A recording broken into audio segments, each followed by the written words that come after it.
How to export Primavera P6 schedule to Excel. Welcome to this quick tutorial on how to export your Primavera P6 schedule to Excel. Let's get started. Step 1. Open the project. Open your project and navigate to the Activities view.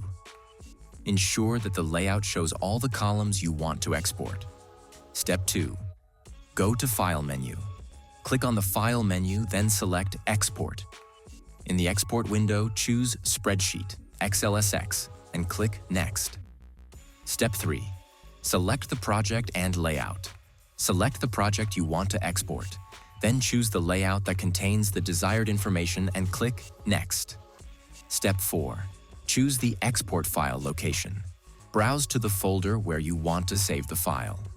Name your file and click Finish to export. Step 5. Open the exported file in Excel. Locate the exported file in your folder. Double-click to open it in Excel and review the schedule. And that's it. You've successfully exported your Primavera P6 schedule to Excel. This makes it easy to share, analyze, and report your project data. Don't forget to subscribe for more project scheduling tips. See you next time.